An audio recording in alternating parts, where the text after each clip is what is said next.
Hey guys, welcome back. So now we gotta get into this What If Dark Venom one-shot, cause it is wild. And as a bit of a disclaimer, there's gonna be a lot of slow singing and flower bringing, so you've been warned. So let's get into it. But if you're new to the channel, be sure to subscribe to catch the spills every week, and don't forget to hit that bell up top to get all notifications so we can squat up in the comments for the first hour. Alright, so for this one, we start off by jumping through a series of events that lead up to the moment where this story begins. Because after the original Secret Wars event, when the heroes returned to Earth, Spider-Man came back with what he believed was just a new high-tech suit. But in the Amazing Spider-Man issue 258, the symbiote took Peter's body while he was sleeping, and during this time, in his dream, he experienced the symbiote fighting over him with his original suit in what he would call a grade A nightmare, which led Peter to take the suit down to the Baxter building so that he could take Reed Richards up on his offer of analyzing his new, air quotes, costume. And with what began as Reed doing a number of tests, with them trying to figure out where the web fluid comes from, how this thing flows on and off Spider-Man's body, or how it's able to change its appearance to whatever outfit Spider-Man could think of. But this friendly visit began to get a bit hostile when Reed told Spider-Man that his suit was actually a highly evolved living symbiote. And it got real when Spider-Man gave the mental command for the suit to come off, and it didn't want to, where instead it only grabbed onto him tighter. So instead of having Johnny burn it, and possibly Spider-Man in the process, Reed then went for a sonic blaster and used it to separate the symbiote from Spider-Man, to where then Johnny surrounded it with fire and Reed trapped it in his special container, which on one hand is part of the foundation for this story. And I bring this up because I also want you to keep in mind that while the symbiote was here, it began to assess its situation, it began to hate and hunger for revenge. But also with the symbiote here contained at the Baxter building, we're also given the situation where this overlaps with Fantastic Four issue 296. And for the most part, it's here where this what if issue takes its liberties, leading us into a very dark turn of events. Because originally in Fantastic Four issue 296, Ben Grimm revisited the crash site where him, Reed, Sue, and Johnny returned to Earth after being blasted by cosmic rays. Which, remember, for Ben, he saw this as life getting better for everyone else on that ship, except for him. So after revisiting the crash site, he took himself back to Monster Island, and he sent a message to the others to not come looking for him. But going into this story, we find out that Ben had instead made his way to the Baxter building. With this day being the anniversary of the crash, he made his way here to give Reed a piece of his mind. But while Ben was looking for Reed, he noticed something unusual moving around in one of Reed's special containers. So he takes a peek and he says to himself, like, is that thing alive? Because again, Ben missed out on the whole fiasco that went down when Spider-Man came to the Baxter building and discovered that he was wearing a whole living symbiote. And with Reed hearing Ben, he steps into the room. He catches up Ben on what happened with Spider-Man, and he goes on to tell him that this symbiote fits the criteria, purely based on the known definition of life. And for a moment, Reed starts to go on about how he's keeping it here for further studies and evaluation, but Ben just cuts him off and he tells him, Reed, you forgot our anniversary. Because today, Ben wanted Reed to be there at the crash site, along with everyone else, but to Ben, it would seem like that's the last thing on Reed's mind. So Reed lets him know that he didn't forget, he was just giving Ben some space, because he understands that Ben feels differently about the incident from everyone else, so he wanted to give Ben the room to process things on his own. But for Ben, he's not buying that. So he tells Reed, like, just be honest, you were feeling guilty for what you did, for turning me into a monster. Then he goes on to say, maybe you should put me in a glass jar too, Mr. Fantastic. And you know what, every once in a while, or maybe I do this every time I get the chance, I don't know. But to me, I just see this as an opportunity to just point out how much of a jerk Reed Richards can be. Because after the incident, after Reed had witnessed the consequence of his miscalculation, which he admitted he didn't think that the cosmic rays were as strong as they were, but with him seeing what they did to his fiance and his friends, especially Ben, in that moment when they came back and they came together and decided what their names would be, with Johnny saying he's the Human Torch, Sue saying she's the Invisible Girl, and Ben calling himself the Thing because that's what Sue said just off a reaction. And Reed Richards had the audacity to go with the name Mr. Fantastic? Like, how full of yourself do you have to be for that to roll off the tongue without hesitation? And honestly, I'm surprised that Ben didn't just smack Reed on sight for naming himself that while Ben's wound was fresh. But either way, I don't want to dwell on it too much, cause now I'm getting worked up. But Reed takes a moment to tell Ben he's doing everything he can to find a cure for him.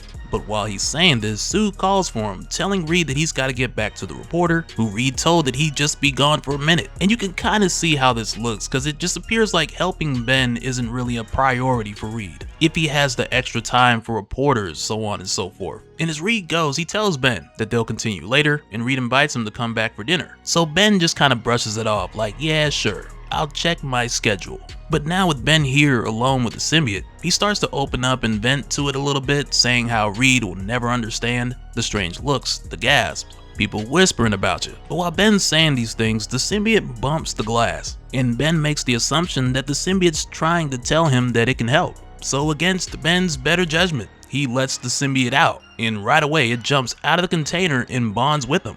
Where on one hand, it's like the symbiote sees him as a weak man with a strong body, to where then we're also told, perfect host, a host more suited for the symbiote's proclivities than the web slinger, a host so broken by his desire to be human that he would bargain with the remnants of his humanity. Strong body, weak man. And with seeing that, it's like, man, that's how you feel? But with all the loud noise and commotion, Reed comes back to see what's going on, only for him to find the symbiote thing. Which is kind of what I'm just going with for the moment, because you know, you got symbiote Spider-Man, now we got symbiote thing. So at first, Reed is just saying, what did you do? And he goes on to tell Ben that he doesn't understand that being infected Spider-Man, it may have enhanced some of his abilities, but it also enhanced his emotional responses. It latched onto his consciousness. But Ben just lets Reed know that he understands. It called to him. It wants to help him. It promised to help. And while Ben is saying this, the symbiote changes him back to his human form. And it's not just the symbiote covering him and making him look like he did when he was human, but rather it's reverted his physical appearance on a molecular level. So of course, for Ben, this is like a dream come true. But for Reed, he's just like, I know how bad you want this, Ben, but this isn't the way. That thing is too dangerous. So Reed once again does the sneaky stretcho reach for the sonic cannon, and he tries to shoot the symbiote off of Ben, just like he did with Spider-Man, only for Ben to quickly dodge the sonic blast. And Reed tells Ben that he promises that they'll find another way, but as far as Ben's concerned, he already found it. And he thinks that Reed just wants to stop him because of his ego, because he wasn't the one who figured it out, which couldn't be further from the truth, because Reed is genuinely concerned. And he tells Ben, like, it's ridiculous, listen to what you're saying. And then faster than Reed can react, Ben snatches the sonic blaster and he crushes it in the palm of his hand, while telling Reed that this is the most that he's felt like himself since the accident, as he then walks out the door saying, do me one last favor and stay out of my way, which, man, is pretty cold. But then after Ben leaves, down below in the sewers, Dr. Kurt Connors picks up a familiar scent, and in this moment he realizes that the symbiote is free. So he makes his way to go and find it. But back at the Baxter building, we find that Reed's trying to figure out a way to separate the symbiote from Ben without it causing his molecules to destabilize. And Sue tells Reed that the separation needs to be done first, and he can figure out the rest later, because they still don't know the long-term effects that the symbiote will have on Ben if it's bonded with him for too long. And right now, Reed is just conflicted because he doesn't want to take this away from Ben, because this is the closest that Ben's been to looking human since the incident. But Sue reminds Reed that it's their responsibility to deal with this, even if Ben doesn't like the outcome. And Reed has a moment here where he understands that it's really on him. It's his responsibility, and the way he sees it, if he has to be the monster to save Ben's humanity, then Reed's gonna do whatever it takes. And then after this, we then go back over to Ben, who's enjoying looking like a human and looking at other humans. Cause for Ben, not only has it been a while since he's had a woman look back at it, but also at this time, he's having a bit of that symbiote confidence kicking in too. So he's out here talking to the ladies, they looking at him like a snack, and Ben's looking like he ready to open the bag. Or at the least, he looks like he thought about it. But while Ben's walking down the street, checking out his reflection and all that, suddenly the symbiote starts to bug out and warn him that something's wrong up ahead. And as he suits up, we find out that Ben can use the symbiote to quickly destabilize his molecules and revert back into the thing. And when he does, he has this red and black thing going on, very reminiscent of Knull, though in Ben's case, it's not exactly the dragon with the tail going on here. But with him going into symbiote thing mode, version 2, he sees a drainage cover blast open in the alley, and the lizard jumping right out of it. But when Dr. Connors shows up here, he tells Ben that he's here to talk, not fight. But unfortunately, with this being the lizard, clobbering time is on site. And as the lizard is just getting dragged throughout this alley, he goes on to tell Ben that he knows how he feels, dehumanized, monstrous, unloved. And he goes on to tell Ben that the Fantastic Four lied to him. So Ben just slams Dr. Connors into the wall while telling him that he doesn't know what he's talking about. And Connors just goes on to say that the Fantastic Four lied to him when they told Ben that he's one of them, and that they only said that because they were afraid. And the lizard goes on to paint this picture of how him and Ben Grimm are so much alike because the world would only see them as monsters, regardless of how much good they do. And at first, Ben's not buying it, but Dr. Connors goes on to tell Ben, now that he's found a way to make himself normal, Connors can help him share this cure with the world. Because the lizard knew that there was something special about Spider-Man's suit back on Battleworld, but at the time he just didn't know how special it was. So he tells Ben to let him help so that Ben can share his cure, because that's what a hero would do. And it's just after this where we find that Ben agreed to let Dr. Connors help. But as they get ready to start the process, Ben, he's a bit nervous, he's having some doubts. And he asks Dr. Connors if he's tested this thing to know that it works, because Reed said that any good experiment needs to be tested. But Dr. Connors just tells Ben that listening to Reed is what turned him into a monster in the first place. And he goes on to promise Ben that this procedure will work. But when the lizard pushes the button to begin the process, Ben Grimm is stripped of the symbiote and it's transferred from him to a separate container. So right away, Ben is pissed and he tells Connors that he lied. But Connors tells him, no, I didn't lie. I told you I was going to help you share your gift, share your cure. And the lizard just takes off with the symbiote while telling Ben that he's going after Reed Richards, while Ben's molecules slowly begin to destabilize. And back over at the Baxter building, we find Reed working on a solution for Ben when Sue comes to tell him that he doesn't have to do this on his own. And she even goes as far as to suggest that they call Johnny and She-Hulk to come back from their mission, which isn't as important as what's going on with Ben.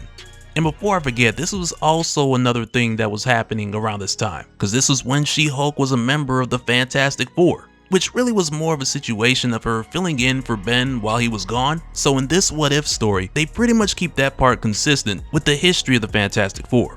But while Sue and Reed are going back and forth on whether or not he should be handling this alone, the alarm in the Baxter building starts going off, indicating that the building's been breached. But before Sue and Reed can go check out what it is, their visitor makes its way to them, kicking in the door. And it's here where we find that that visitor is none other than Dr. Connors, who is now Symbiote Lizard.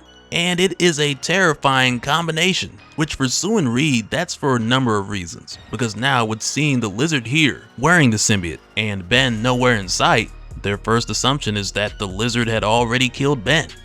And for Dr. Connors, with him attacking the Baxter building, he's ready to give Reed a lesson on the full potential of this symbiote with a very brutal style of delivery. Let me tell you, because the lizard breaks the ground, sending them to the floor beneath. Then he jumps down, banging Reed's head into the ground. And all this time, Ben is trying to force himself to become the Thing again, so that he can break out and go after the lizard.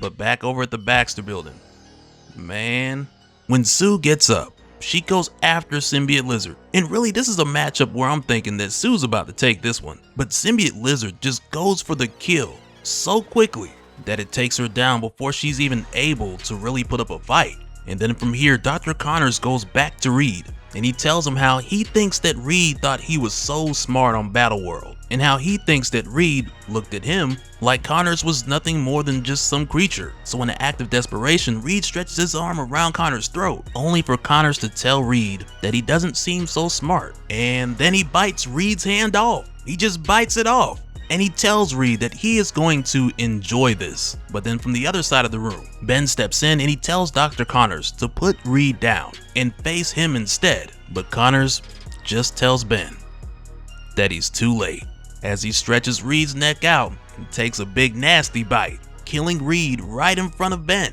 Which now, for Ben, this just has so many things rushing through his mind, cause he just drops to his knees and he starts begging Reed like, don't be gone. I need you, please. And you can tell that there's a lot of regret there, because not only were the two of them on bad terms, but also Ben blames himself for even letting the symbiote out and not listening to Reed when he told him that it was dangerous. And for a moment, while Ben's here grieving, Symbiote Lizard starts to tell him how he did what was best and how Reed wanted to keep the symbiote for himself and how we are better without him. And right there, Ben just goes off and he launches at Dr. Connors, sending the both of them out of the window of the Baxter building. Cause at this point, Ben don't care about anything. And as he's punching Dr. Connors the whole way down, we're given this description like this has been actually becoming a monster. But as they're falling to the ground, the symbiote then makes its way from Dr. Connors to Ben, and it bonds with him just before they make impact. And just after they do, Ben grabs Dr. Connors' head, and it's here where now Dr. Connors, in an act of desperation, asks Ben, what would Reed Richards say? And Ben just tells him that he don't know, cause Reed ain't here. And after that, Ben just pops the lizard's head like a grape. And after that, a crescendo of police sirens come in, followed by the blinding lights of helicopters, shining down on the monster that Ben Grimm has become.